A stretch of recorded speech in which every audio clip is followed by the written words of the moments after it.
So I like your method of starting or of ending your light with the same color that you start on. So you're ending on blue, and then your next light is starting on blue. I think that's a great way to keep consistency and a great way to keep your projects the same style and not have your style switch a lot of the time. So that is a good way of keeping your own style. Um, what I like to follow personally is here. So a lot of my lights, you will see they will always start on white, and then they will go to the brightest actual color, because white is not a color, but it is the brightest um, velocity on the launch pad. But it's technically not a color because it doesn't have any color in it. Like white or gray or black, they don't have color in them, so they don't count as a color. But like I choose the brightest color that I'm going to use in this specific fade. In this case, it was pink. Because I wanted to have this be a very like happy yet like dubstep kind of like red pink kind of fade, right? And I started this with pink and ended it with red because starting from bright colors and ending on dark colors have more of an impact, right? It feels more powerful, as if you are going to, for example, pinch your light effects like emo does a lot, right? It starts off very fast. It's very powerful. It starts off very powerful and ends off slowly, but it has more of a hit, more of an impact. Um, and if you are, for example, let me take Vitality because he's the only one I can think of right now. Um,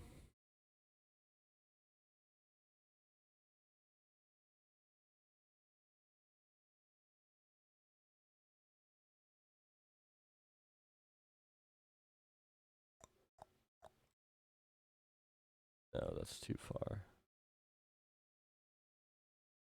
Here. There's one fade here that I can use. This one right here. So what he does is he uses a bunch of different colors with a bunch of different brightnesses. So each color has its own brightness, right? Um, I can't go over all of the colors and where their brightness lies, but for example, for this example here, the colors he's using is orange, like hot pink, pink, yellow, technically white. We'll just count this as a color because it's a good idea to count it as a color, and then bright blue. Um, this is a very random color fade. Um, there's a lot of different colors here that almost conflict with each other. So he's starting on orange. First of all, this is a very medium brightness color, somewhere in the middle. It can be used as a bright color, as a starting color, as long as you end it with an even darker color. So in this case, you could end this orange with like a red or a purple. Um, but starting on this is very awkward. It does not feel like an impact very much. What he would want to do is start on this white because it starts very bright and then goes a little bit darker, which is this yellow or this pink.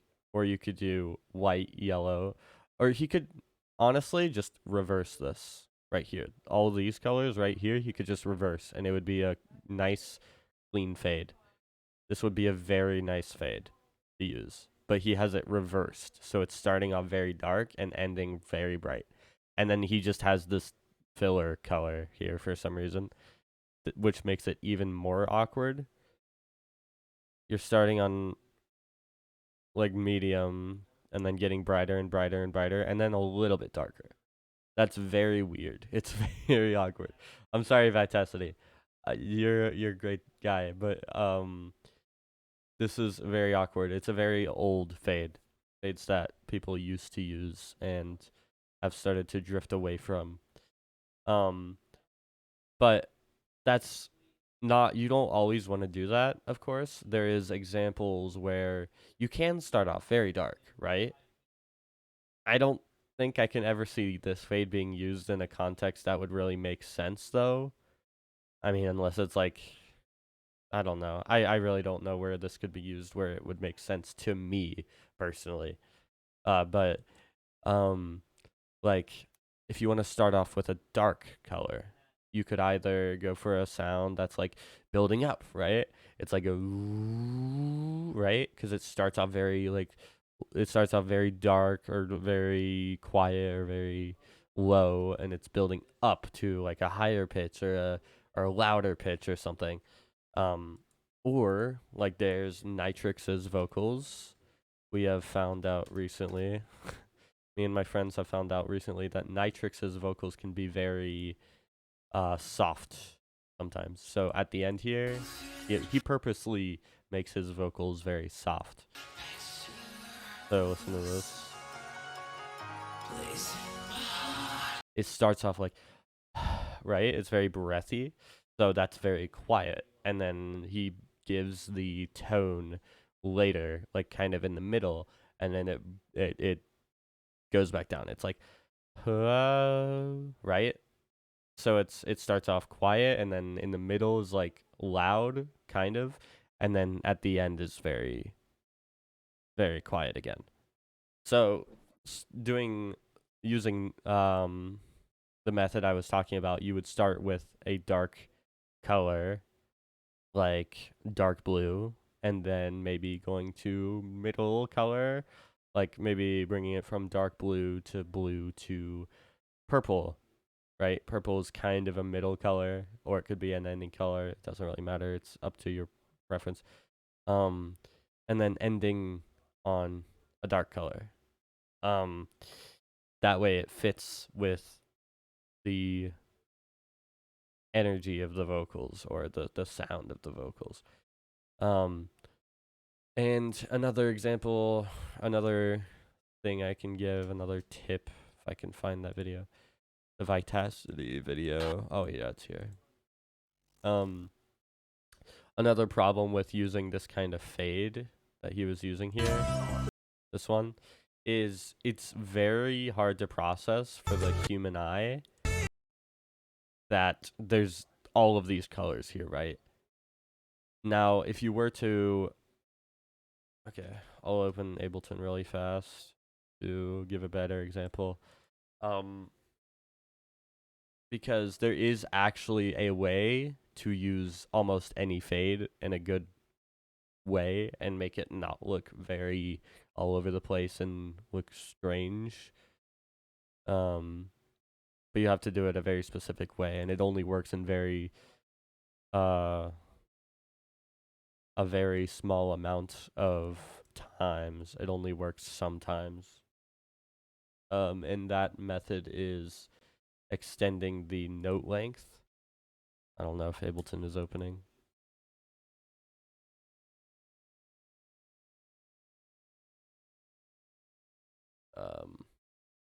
Probably get it on his website to show an example, maybe. iDrop. So here. So when you've got your fade, here we go.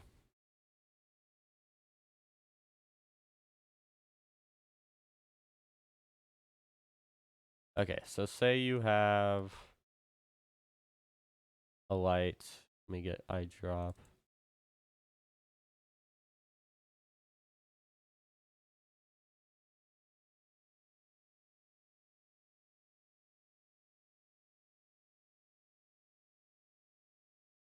So say you have your light already made, right? And this is your light, and you want it to, let's say you want all of these colors, every single one. If you just click build gradient, this is not going to look very good on the launchpad because it's a very fast fade. It's just going to all go at once, and your eyes will not be able to comprehend anything that just happened. So a good idea is to go like 1 out of 16 or 1 out of 8 or 1 out of 32. Click build gradient. Actually, I don't think it worked here. What if it's like smaller? Yeah, so it'll be like spaced out like this. So you just drag it like that. And then you do this to make it at the end of your clip or whatever, your MIDI clip. And then pinch if you want to add most impact. And then this should, even adding a pinch for this kind of light might be a bad idea because you're starting off with a lot of colors at once and your eyes can't really process that. So for like a fade like this, because it's all over the place, there's so many colors, it might not be a good idea to use all of these colors, or it might not be a good idea to use a pinch here and just keep it as it is. But that's really the only context I can see that kind of fade being used, or like that many colors, that many like random colors in such a random order.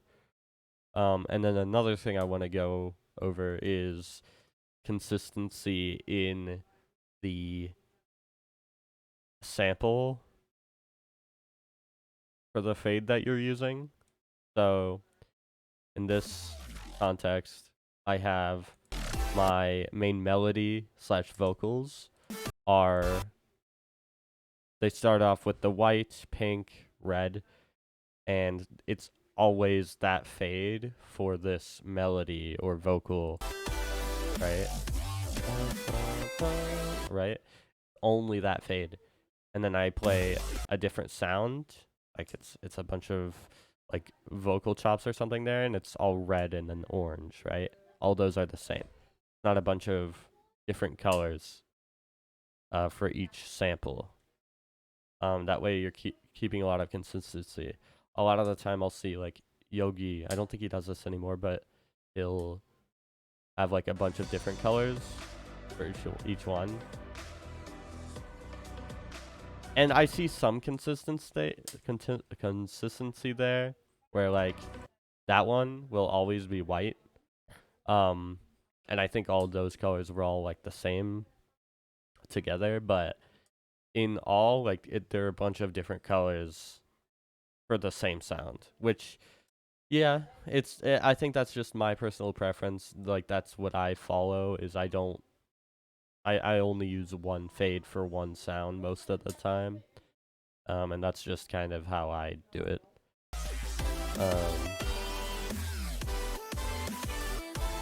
And then one more thing is, obviously, if it's a evil sound, you want to go like deep red, more evil colors, and dark, maybe more like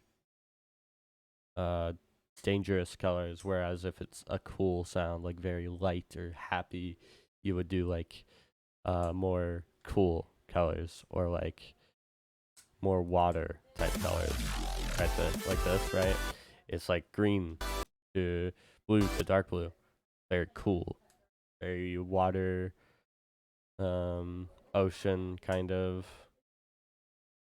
because that's what the song calls for. I hope this helps.